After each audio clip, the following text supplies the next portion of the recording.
इसीलिए ध्यान को होना हो तो फिर बातों बातों में हो जाता है, सुनते सुनाते ही हो जाता है, बोलते बुलवाते हो जाता है,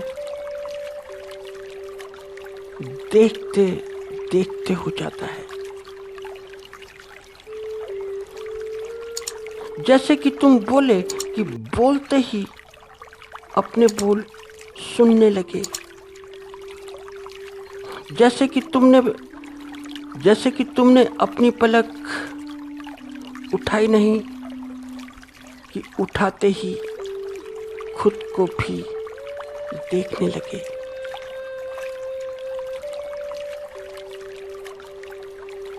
तो कोई बोला, उसने अभी बोलना शुरू ही किया है, वह बोला। कोई बोला नहीं कि उसके बोल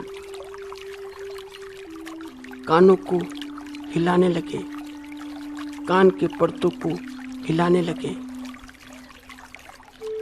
तो ध्यान बातों बातों का विषय है, बहुत सरल, बेहद सरल। ध्यान में बड़ी सरलता है, बड़ी सरलता, कोई जटिलता नहीं। तो जटिलता पर मत जाना कि कहीं प्रकाश के ऊपर चले जाओ कि प्रकाश दिखाई देगा बैठने के बाद।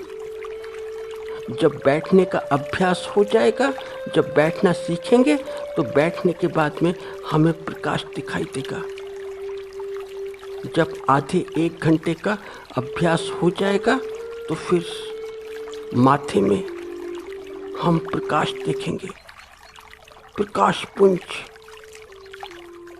प्रकाश ज्योति। तो घंटा 2 घंटा बैठ जाओ कि तीसरा नेत्र खुल जाएगा। ध्यान को इतना जटिल बनाओगे तो बना लो और अनुभव भी ले लो ध्यान का। जो तुमने ध्यान को इतना कॉम्प्लेक्सिविटी दी है, इतना कॉम्प्लेक्स लेकर आ गए हो, तो फिर ध्यान कभी हो नहीं सकेगा। तो फिर तो ध्यान भाग जाएगा कि ये आदमी तो बड़ा जटिल है, क्योंकि ये आदमी अब की बात नहीं करता, अभी की बात नहीं करता, अभी की तो कोई बात नहीं। ये आदमी तो बहुत आगे की बात करता है या फिर बहुत पीछे की बात करता है।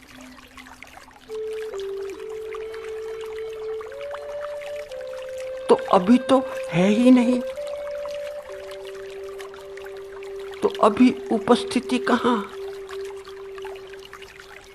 इस क्षण ही उपस्थिति नहीं, इस क्षण ही बिल्कुल अनुपस्थित है, पूर्णतः अनुपस्थित।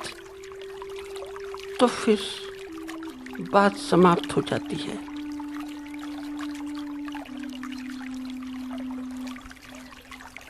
तो जो बोलते बोलते अपने बोल सुनने लगे, जो देखते देखते खुद का शरीर भी देखने लगे,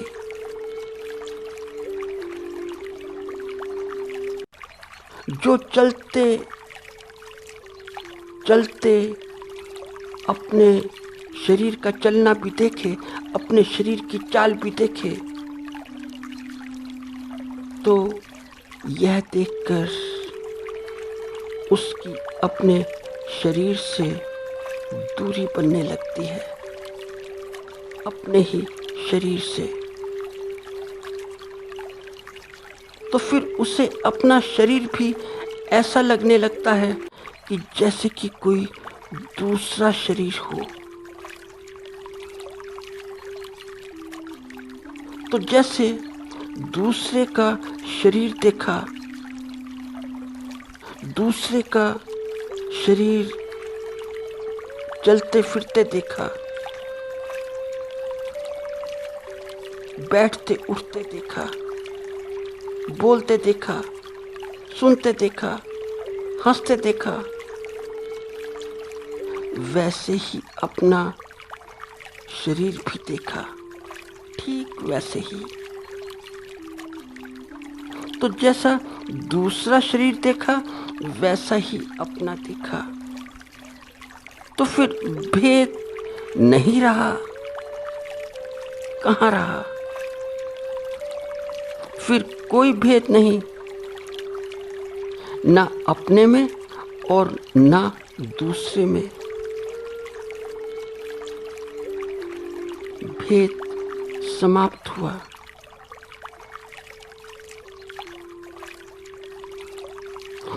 और यह बात की बात नहीं, यह कोई नैतिक बात नहीं, इसमें कोई नैतिकता नहीं, कोई उपदेश नहीं, यह ध्यान का जीवंत अनुभव है, बड़ा जीवंत अनुभव। इसलिए दो चार बातों को ध्यान में रखना बड़ा आवश्यक है, क्योंकि दो चार बातें ध्यान में आवश्यक रूपेण होती हैं, होनी ही चाहिए, तो समझ लेनी थोड़ी ठीक रहेंगी। तो पहली बात ध्यान के अनुभव से जो आती है, ध्यान के अनुभव के पश्चात जो आता है वह है समान भाव, समभाव।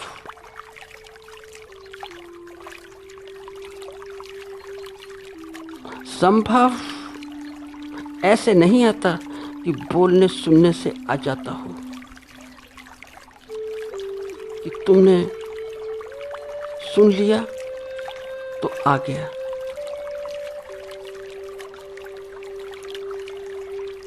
जैसे कि नैतिकता बोलती है, जैसे कि सब कहते सुनते हैं कि सब एक हैं, दुनिया में सब एक हैं, कोई भेदभाव नहीं, कोई ऊंच नीच नहीं, सब, मगर फिर भी भेदभाव रहता है,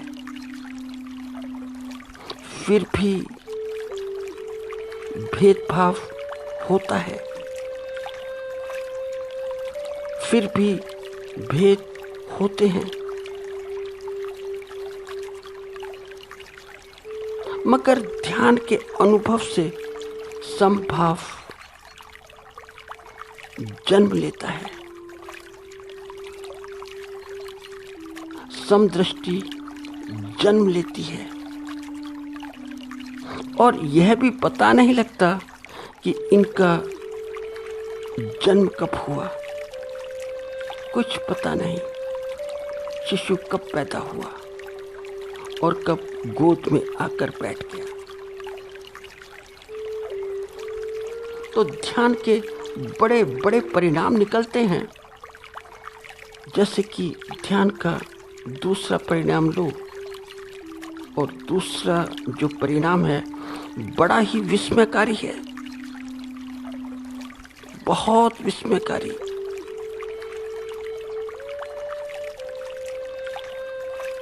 तो दूसरा परिणाम ये है कि इसे ऐसे समझो, जैसे ऐसे समझो कि दूसरों के साथ जो तुम्हारा फासला है, जो तुम्हारी दूरी है, वही दूरी, उतनी ही दूरी, उतना ही फासला अपने साथ भी अपने आप का हो जाता है, उतना ही फासला। तो जैसे तुम दूसरे को देखते हो, ठीक वैसे ही अपने को भी देखते हो। जैसा तुमने दूसरे को देखा वैसा ही अपने को देखा। तो यह ध्यान का सबसे कीमती परिणाम है, सबसे कीमती परिणाम। यह अनमोल परिणाम है। यह बड़ा बड़ा अनमोल रतन है ध्यान का।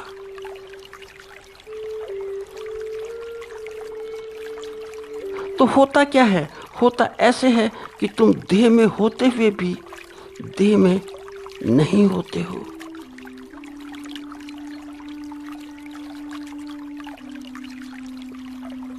यह सर्वाधिक मीठा मीठा अनोखा अनुभव है, बड़ा आनंदपूर्ण एक्सपीरियंस है। तो अपनी ही देह ऐसे लगने लगती है कि जैसे कि किसी और की देह हो।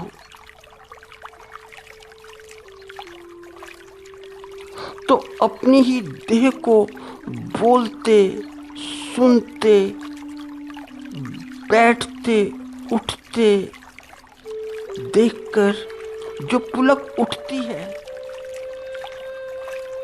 उसे शब्दों में नहीं बांधा जा सकता। कैसे बांध लोगे? क्योंकि यहाँ पर शब्द काम नहीं करते। यह अनुभव ध्यान का शब्दातीत है।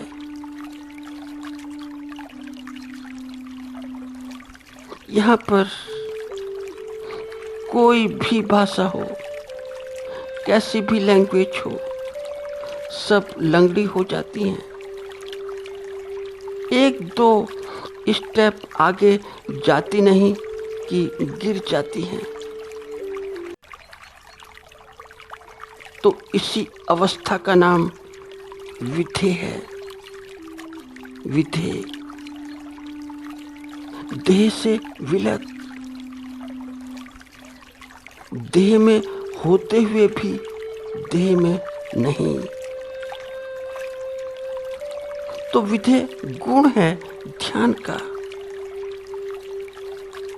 तो जब ध्यान का ऐसा जो परिणाम है जीवन में उतरता है तो बस वही ज्ञानी है, उसी का नाम ज्ञान है। तो ध्यान रखना कि ध्यान का जो रिजल्ट आता है, ध्यान के परिणाम का नाम ही ज्ञान है। ज्ञान वो नहीं है कि जो हमें याद है, जो हमने रटा है और जो हम रोज पढ़ कर भी नहीं समझ पाते, हमारी समझ में नहीं आ पाता। पढ़ते तो रोज हैं मगर समझ नहीं आता। याद तो हमें सब कुछ हो जाता है मगर कोई अनुभव नहीं।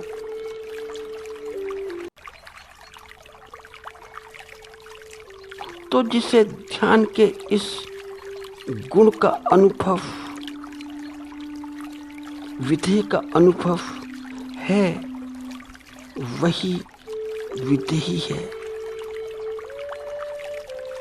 और जो विधेयी है तो उसके लिए सारी की सारी देहें एक जैसी हैं। फिर उसके लिए देहों के गुण और अवगुण एक जैसे हैं। उसके लिए ज्ञान भी ऐसा है कि जैसा कि अज्ञान। तो वह फिर मूर्खता और बुद्धिमानी में कोई भेद नहीं करता है। इसीलिए तो अभेद है, क्योंकि भेद करना उसके स्वभाव में नहीं है। तो ध्यान ऐसा है कि जैसे